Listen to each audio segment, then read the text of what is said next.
Gauteng police have announced that they're tracking and tracing those responsible for allegedly sexually assaulting and torturing patrons at their Zanzou bar in Pretoria.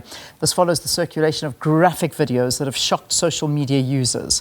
Gauteng Police Commissioner Mthombeni says at this stage they are looking at various offences that have been committed, including assault, assault with intent to commit grievous bodily harm, crimen, injuria and kidnapping.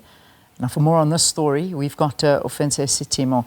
Ofentse, this is a very disturbing story. I'm actually grateful that I have not seen the videos, and it seems that they have been, from where I've been looking, looks like it's been taken down on social media because these have been horrific incidents. Talk to us about the police, their update, and I believe that there could be some form of arrest soon.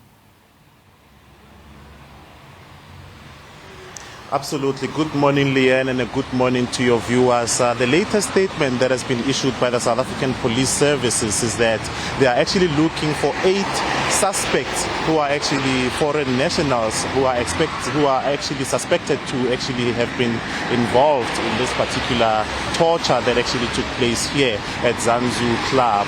You are right, Leanne. You know, you can never unsee what it's actually happening in those videos. You know, what is actually transpiring is still ringing in my mind. You know, I had to watch the videos just so that I could be informed when doing this particular live posting, and there's been a lot of condemnation coming from civil society groups, and one of them is actually joining me now. That is Sanko. I'm actually going to speak now to Mr. Abraham Mashishi just to respond to what actually transpired there. Mr. Mashishi, thank you so much for your time. What is your reaction to some of the videos that are making rounds where South African youth are actually being tortured at this particular club? Thank you very much, Ofentse, and thank you very much to the viewers home.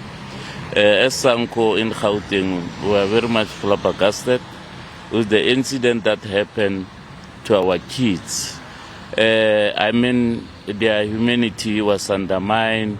The manner in which I saw those videos, I couldn't watch all the videos because of, it's so disturbing to such an extent that I find myself even want to cry, because it's the undermining of the human dignity. So even if people can do whatever in terms of the allegation that they are alleging that they were not paying, that they're able to pay their bill, that is not the root cause to take that particular action. It's so barbaric, and as Sanko, we are not going to allow that. We are going to make sure that the law take its course.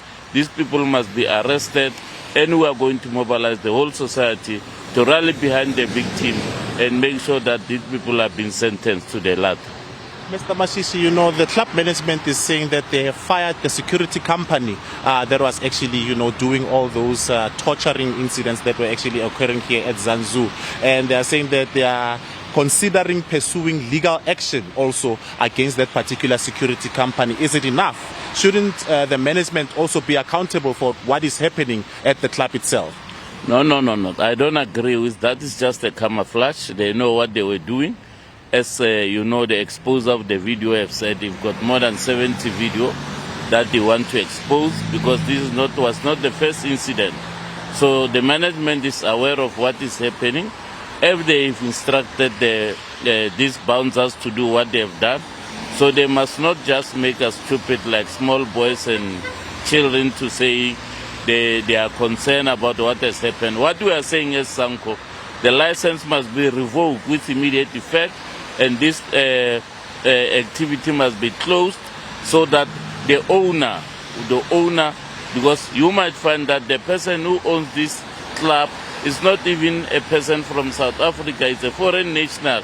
As we are aware, most of our foreign national people, they don't respect the law of the country, they don't respect anything, they just do as they wish. So we want to go further with the police to say, let's make sure that we get the perpetrators and the management.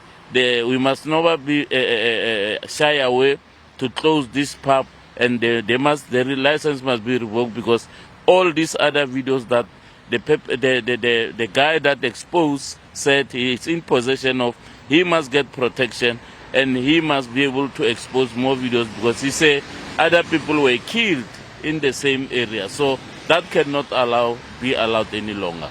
Thank you very much. Well, as you can hear, that's Mr. Abraham Mashishi of Sanko here in Tshwane actually saying that they are going to make sure that there is justice following what actually happened here at Zanzou Club, where some youth members who were actually partying here were actually assaulted and some were actually made to perform some sexual acts on themselves. The video that was actually that's actually trending apparently is from 2023 in January, and the club is saying that the person who filmed the videos was actually trying to extort them, and when they didn't give in to those extortion threats, that's when he actually posted the videos on social media. As to whether that's the truth, we'll actually try and investigate further and bring the facts as and when we get them to you. And with that, it's back to you in studio. Very, very disturbing story. It certainly is. Before I let you go, Ofentse, may I ask you if we've had any more word from the owner? I know that he released a statement, the owner, Stephen Cohen, and he was saying that, you know, he's had nothing to do with this. He was as frightened to see what was happening and that people must, you know, stop rumor mongering.